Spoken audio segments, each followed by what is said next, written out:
अस्सलाम अलैकुम प्यारे भाइयों, दोस्तों, बहनों, कैसे हो? खैरियत है? ठीक है। आपका बहुत शुक्रिया। आप कानूनी टीवी चैनल को पसंद करते हैं, लाइक करते हैं, शेयर करते हैं, कमेंट्स करते हैं, टेलीफोन करते हैं, तो मुझे बड़ा अच्छा लगता है। और मुझे यही लग रहा होता है कि हम आपस में बैठें और गपशप लगाते हैं। आपके पॉजिटिव कमेंट्स हों या नेगेटिव कमेंट्स हों, हम उनको वेलकम करते हैं और उसकी रोशनी में फिर सारे प्रोग्राम बनाते हैं। अब मुझे काफ़ी दोस्तों ने ये कहा है कि सर जी, कल असम्बली में बड़ी गरम बहसें हुई हैं, आपने उसका कोई ज़िक्र ही नहीं किया। तो मैंने कहा चलें आपको कर देता हूँ, ज़िक्र कर देता हूँ। सबसे पहले तो जनाब ख्वाजा आसिफ साहब जब तकरीर के लिए खड़े हुए और उन्होंने कोई किसी के ख़िलाफ़ तकरीर नहीं की, और उन्होंने अपनी हुकूमत के हवाले से बताया कि जब हमारी हुकूमत थी तो हमने क्या किया। ये वो कह रहे थे तो जनाब बीच में से ये फवाद चौधरी साहब बोल पड़े और उसने कहा जी हम आपकी हुकूमत की दास्तान सुनने के लिए नहीं आए, अगर कोई बात करनी है तो बजट पे करें। तो उन्होंने कहा यार मैं बजट पे कर रहा हूँ, तो लेकिन आप खामोश रहें। स्पीकर ने भी उनको कहा कि खामोश रहें, तो वो खामोश नहीं रहे। तो स्पीकर ने कहा कि सर जी ये 12-13 दिनों से मेरी मिन्नतें कर रहा है मेरे पास इनके लिए काफ़ी बातें हैं, लेकिन मैं वो अभी इधर असम्बली में बताना नहीं चाहता, लेकिन आप अगर कहेंगे तो मैं आपको चैम्बर में आपको बताऊंगा, आप भी कानों को हाथ लगाएंगे। इस पर तो जनाब फवाद चौधरी और सीख पा हो गए और उन्होंने कहा जी कि ये मेरी किरदार कुशी हो रही है, ये है वो है। अब हमें लोग कह रहे हैं कि सर जी वो बताएं कि वो कौन सी बातें हैं जो ख्वाजा आसिफ बताएगा और फवाद चौधरी की बातें, और स्पीकर भी कानों को हाथ लगाएगा। मैंने कहा यार ये तो निजी मसला है, ये तो हम अपने टीवी पे ये चीज़ें ऐसी नहीं बातें कर सकते। कोई पता भी लग जाए करैक्टर के हवाले से तो हम बातें ये वाली अपने कानूनी टीवी चैनल पे नहीं करते। बहरहाल ये गर्मा गर्मी हुई। उसके बाद बेहतरीन तकरीर हुई है जनाब बिलावल भुट्टो जरदारी की। उसने बड़ी गर्म तकरीर की है और उसने सबसे पहले तो जो हमारे हवाबाजी के वज़ीर हैं ग़ुलाम सरवर ख़ान, उसकी क्लास ली है कि तुम कौन होते हो पायलटों को बदनाम करने वाले। जहाज़ क्रैश हुआ है तुम्हारी सुस्ती से और हमने पूरे पाकिस्तान को बदनाम करके रख दिया है कि कुवैत में और हर जगह पायलट्स को फारिग किया जा रहा है कि ये नकली डिग्रियों वाले हैं।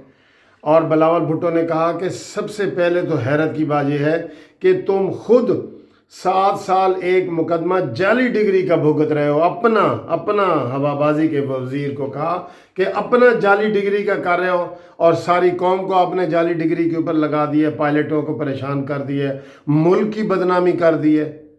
चौक में आके कपड़े धोए हैं आपने।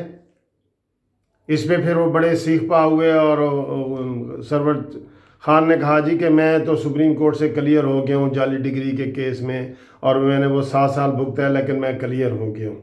एक बात। दूसरी बिलावल भुट्टो साहब ने ये उन्हें कही है कि जनाब अली आप ये जो बातें कर रहे हैं अपना, बहरहाल वो ग़ुलाम सरवर ख़ान ने अपनी वजाहत की, अपनी जाली डिग्री की भी और पायलटों की भी की कि जनाब हमें ये इतला मिली है। लेकिन अब वो पायलट खुद इनके ख़िलाफ़ जो है ना वो बोल रहे हैं कि जी हमें बताएं कि कौन सी डिग्री हमारी जाली है। यानी कि बिल्कुल बग़ैर तहकीक के ग़ुलाम सरवर ख़ान ने पूरी पाकिस्तानी कौम को बदनाम किया है कि हमारी जो सबसे सेंसिटिव जहाज़ चलाने वाले लोग हैं उनकी डिग्रियां जाली हैं। कितनी बड़े अफसोस की बात है।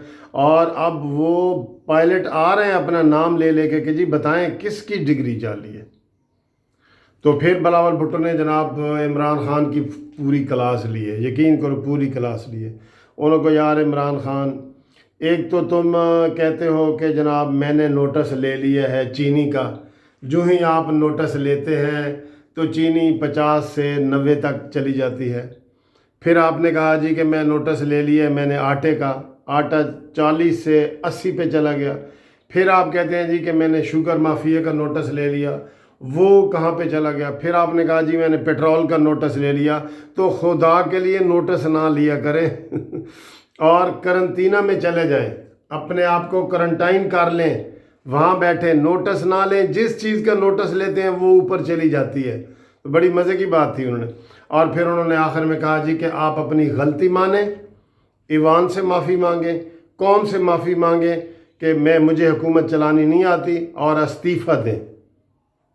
इसका जनाब जवाब फिर बड़े ही गर्म तरीके से शाह महमूद कुरैशी साहब ने दिया, और उसने कहा ये कहते हैं कि हम नोटिस ना लें, हम इनकी करप्शन का नोटिस ना लें, हम इनकी बेईमानी के नोटिस ना लें, हम इनकी हिसाब किताब का नोटिस ना लें।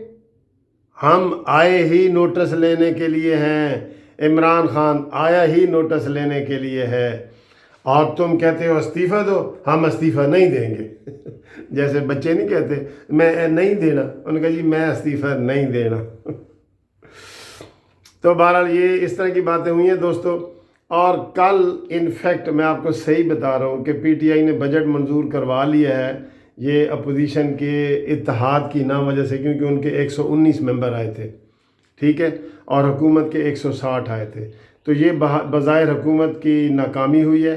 अब आप देख लेना अगले आने वाले चंद दिनों में अपोजिशन मुतालबा करेगी इमरान खान से कि भाई इत्तेमाद का वोट लो, तुम्हारे तो मेंबर पूरे नहीं हैं। असूलन तो ये होना चाहिए था कि इमरान को 184 वोट मिलने चाहिए थे, और उसको मिले हैं 160 वोट मिले हैं। तो ये उनकी नाकामी हुई है। अब हुकूमत की तरफ से चाहिए कि करारदाद पेश हो असम्बली में, ये करारदाद पेश करें, कोई बिलावल भुट्टो साहब करें या ख्वाजा आसिफ साहब करें, और उन्हें कहें कि ये इत्तेमाद का वोट ले। इमरान खान इस वक्त इत्तेमाद का वोट नहीं ले सकता।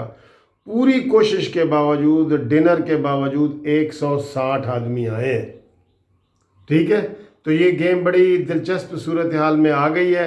बजट पास हो गया, लेकिन दोस्तों अगर आप बजट पे बात करें ना, तो यकीन करें आपको किसी चीज़ की इस दफ़ा डिस्कस नहीं हो रहा कि यार गाड़ियाँ सस्ती हुई हैं या महंगी हुई हैं, आटा दाल चीनी महंगे हुए हैं या सस्ते हुए हैं, फलाना ये वो, किसी चीज़ का नहीं पता लग रहा। बिल्कुल किसी चीज़ का बजट के ऊपर कोई तबसरा, ये ऐसा दरमियाना सा बजट वो लाए हैं कि जिसके ऊपर आप कोई बहस नहीं कर सकते कि यार ये पेंसिल महंगी हुई है या सस्ती हुई है, ये कोट महंगा हुआ है या सस्ता हुआ है। आप यानी कि उसके ऊपर कोई डिस्कशन नहीं हो रही। अखबारात उठा के देख लें, टीवी उठा के देख लें, यानी कि इस तरह का ये बजट है। और इसके ऊपर फिर जो आसन इकबाल साहब ने बड़ी दिलचस्प बात की है, उन्होंने कहा जी ये बजट इनका नहीं है, ये बजट IMF ने भेजा है। यहाँ पे इन्होंने सिर्फ मोहर लगाई है, और मोहर लगा के असम्बली की कि पाकिस्तान कौमी असम्बली लिख के ना मोहर लगा के तो ये इन्होंने पेश कर दिए। बाकी ये बजट इनका है ही नहीं। और इसमें जो सबसे दिलचस्प बात हुई है ना, वो बिलावल भुट्टो जरदारी ने की है। शुरू में एक कागज़ लहरा के उसने कहा जी कि ये इनका जो वज़ीर है, वज़ीर के ऊपर भी ख्वाजा आसिफ ने अपना ऐसा ख्वाजा ये आसन इकबाल साहब ने कहा है कि इनका तो वज़ीर ख़जाना ही नहीं है। अफसोस की बात है कि वज़ीर ख़जाना ही नहीं है जो बजट ही पेश कर सके। वज़ीर सनत हमाद अज़हर ने बजट पेश किया। अफसोस वाली बात तो है ना दोस्तों, क्योंकि इनका वज़ीर ख़जाना वाकई नहीं है। इन्होंने तो IMF से मंगवाया हुआ है हफीज़ शेख, वो इनका वो सारा कर रहा है, इसलिए कहते हैं कि ये सारा बजट हुआ है। अच्छा, बिलावल भुट्टो ने वो कागज़ लहराया, उन्होंने कहा जी ये टैक्स फ्री बजट है, ये कहते हैं। और उन्होंने कहा जी हमने कोई पेट्रोल पे किसी के ऊपर टैक्स नहीं लगाया। अभी बजट पास नहीं हुआ कि 25 रुपये फ़ी लीटर ये टैक्स आ गया। ये कागज़ किधर जाएगा? ये बड़ी क्लैपिंग हुई है, इसके ऊपर बड़ी क्लैपिंग हुई है। तो दोस्तों ये अहवाल हैं। इंशाल्लाह आने वाले आप दिनों में देखेंगे कि इमरान खान के ऊपर ये प्रेशर बढ़ेगा कि भाई अदम एतमाद आ रहा है, आप एतमाद का वोट लो। पहले आएगा कि आप एतमाद का वोट लो, अगर वो नहीं करेंगे तो फिर अपोजिशन जो है वो अदम एतमाद करेगी। क्योंकि अभी जो हमारा वो शहबाज शरीफ साहब भी सेहतमंद होकर आ जाएंगे। कल उनकी बेल में एक्सटेंशन हो गई है, और हाई कोर्ट ने कहा है कि दोबारा उनका टेस्ट लिया जाए कि पॉजिटिव है या नेगेटिव है, हमें उसकी रिपोर्ट दी जाए। और 7 जुलाई उन्होंने मुकर्रर कर दी है। उन्होंने 3 हफ्ते की मांगी थी, बहरहाल उन्होंने 1.5 हफ्ते की दी है। तो ये कुछ अपडेट थी, मैंने कहा आपके साथ शेयर करूं। बहुत दिलचस्प मरले में गेम आ गई है। तो जो PTI वाले अंदर खाने बड़े परेशान हैं کہ یار ہم نے کھانا بھی کھلایا ہے، اتنا زور بھی لگایا ہے، ہم 172 بھی پورے نہیں کر سکے۔ 172 تو سر لازمی ہوتے ہیں نا، 172 سے کم ہو جائیں تو بندہ کے فارغ ہے۔ یہ تو اپوزیشن والے نہیں آئے، ورنہ وہ 175 ہو چکے ہیں اس وقت۔ آپ دیکھیں نا، 342 میں سے 171 جو ہے نا وہ 50 بنتے ہیں، 171 تو 171 میں سے ان کے آئے ہیں 160، تو کتنے اوپر چلے گئے ہیں؟ تو یہ تو پی ٹی آئی والی حکومت اس حوالے سے ختم ہو چکی ہے، قانونی طریقے سے بتا رہا ہوں۔ تو اب آنے والا جو ہفتہ ہے وہ بڑا اہم ہے۔ اپوزیشن پہلے اعتماد کا ووٹ لینے کا عمران خان کو کہے، اور اس کے بعد اگر وہ نہیں مانتے تو پھر عدم اعتماد لائے، تو انشاءاللہ تعالی جو قوم ہے یہ مہنگائی سے نجات حاصل کر لے گی۔ خدا حافظ۔